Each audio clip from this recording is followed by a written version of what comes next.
Buyurun. Üzeyir bəy, deməli müharibə əlbəttə qandır, yəni qadadır, ölümdür, amma bir rəqəmli mənzərəsinə də istərdim. Qısaca toxunaraq bizim çünki başqa mövzumuz da var. Deməli 2024-cü ilin yanvarından bu ilin mayına qədər, yəni təxminən 16 ay ərzində Rusiya Silahlı Qüvvələri 4731 kvadrat kilometr və ya faizlə ölçsək Ukrayna ərazisinin 1%-ni işğal edib. Hər kvadrat kilometrə görə Rus ordusunun itkisi 84 nəfərdir. Yəni bu templə davam etmək əlbəttə bir xoş gələcək vəd etmir Rusiya ordusuna. 230 il Mahir bəy.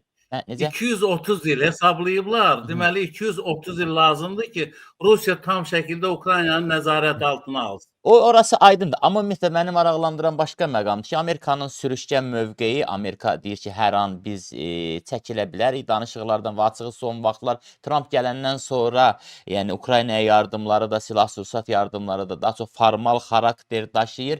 Belə də, yəni Avropanın ümidinə qalan Ukrayna müharibəni nə vaxta qədər davam etdirə bilər? Çox tezliklə Ukrayna bütün ərazi bütövlüyünü bərpa eləyəcək və buna heç kimin də şübhəsi olmasın. Elə Putin gedəndən sonra indi necə gedəcək, öz əcəli ilə gedəcək, ya ona kömək eləyəcəklər, ya onu ya vəlvələdən, ya zəlzələdən Allahın nəhayət ki, qəzəbinə düçar gələcək. Mütləq olacaq. Bizə də deyirdilər, 30 ilə yaxın bizə deyirdilər, unudun, nə Qarabağ. Bu günləri Qarabağda Azərbaycan insanları yaşayır. Yeri gəlmişəm, mən bəzən çıxışlarımda deyirəm. Buradan yenə də baş nazirə və Nazirlər Kabinetinə müraciət edirəm. Yəqin ki, o videonu gördünüz. 2 ildir Füzuliyə aparılan insanlar, Füzuli şəhərinə köçürülən insanlar artıq çox böyük belə narazılıq dilə gətirirlər ki, bizi bura gətirib atıblar, iş yeri yox, nə bilim, təminat istənilən səviyyədə yox. Əgər hörmətli baş nazirin köməkçiləri istəsələr, mən o videonu onlara göndərə bilərəm. Bu minvalla, yəni Rusiya heç vaxt Ukrayna ərazisinə, mən sizə yenə də deyirəm, Rusiya bu 4 il ərzində bütün dünyaya sübut elədi ki, onun gücü yoxdur. Sabah Çində baş qaldırsa, mən təəccüb eləmərəm. Yaponiya da baş qaldırsa, təəccüb eləmərəm. Hələ Rusiyanın öz daxilində olan o bəzi ərazilərdə də müəyyən proseslər gedəcək, özdə nuşicanlıqla gedəcək. Rusiya, mən sizə yenə də deyirəm, Putin bilirsiniz necədir, o Strauss vəziyyətindədir bu günləri. Rusiyanın o imkanları yoxdur. İndi bu günləri Trump onun nazı ilə oynayır. Nə bilim, bu kapriz o qadınlar olur. Bu günlər Rusiya özünü kapriz qadın kimi aparır. Nə qədər sən kaprizli eləyəcəksən ki, bu dünyanın yenə deyirəm, taleyi sənə mi tapşırılır? Və hamı da deyir ki, yox, bu dəqiqə Ukrayna nümayəndə heyəti İstanbulda sənədə qol çəkəcək. Oradan da Medinski qaça-qaça gələcək. Deyəcək ki, bilirsən nə var? Mən Ukraynadan artıq son əraziləri deməli qamarladım. Amerika nə şərt qoymuşdu Ukrayna qarşısında? Sən Krımı şərtsiz olaraq Rusiya ərazisi kimi tanımalısan. Aydındır. Bəli, bəli. Buyurun, buyurun. Danışıqlardan xoş nəticə gözləyən adamları mən yenə müəyyis etməyə məcburam. Təəssüf ki, Rusiya Xarici İşlər Nazirinin sözçüsü Mariya Zaxarova bildirib ki, təmaslar məhz İstanbulda danışıqların dayandığı nöqtədən davam edəcək. Yəni, hansı ki, o danışıqlar Böyük Britaniyanın israrı ilə dayanmışdı. Bəli, Rusiya tərəfinin mövqeyində dəyişikliklər var və bu dəyişikliklər ilk növbədə yerdəki, yəni müharibə əməliyyatların, döyüş əməliyyatları nəzərdə tutur, dəyişikliklərdən irəli gəlir. Yəni, məncə hər şey aydındır. Rusiya tərəfinin mövqeyində hansısa müsbət dəyişiklik gözləməyə dəyməz.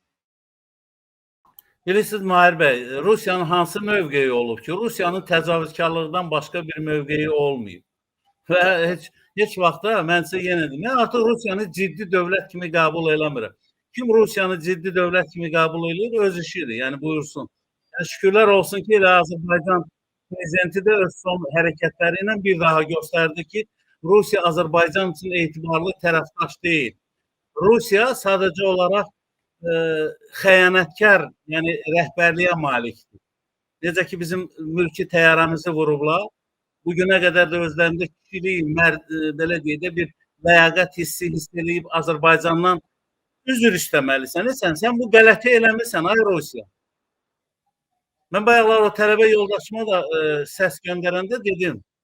Siz əgər düşünürsünüz, yox, siz böyük bir dövlətin nümayəndəsisiniz. Biz də özümüzə görə o deyir, dilimiz də var, dilçəyimiz də var.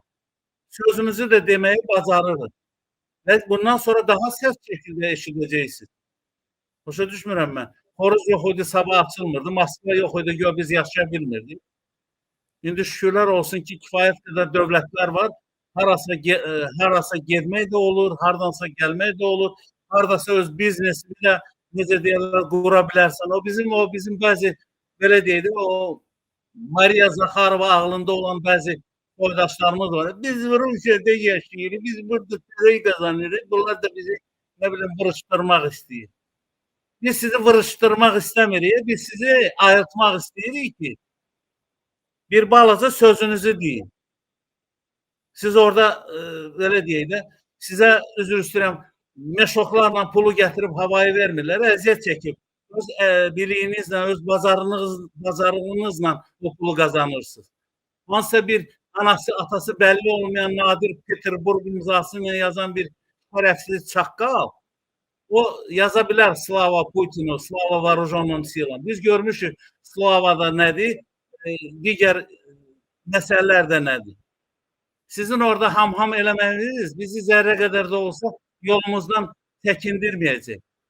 Və siz əgər Rus evinin burada açılması xülyası ilə yaşayırsınızsa, inşallah nə Rus evi olacaq, nə də ki, digər məsələlər olmayacaq.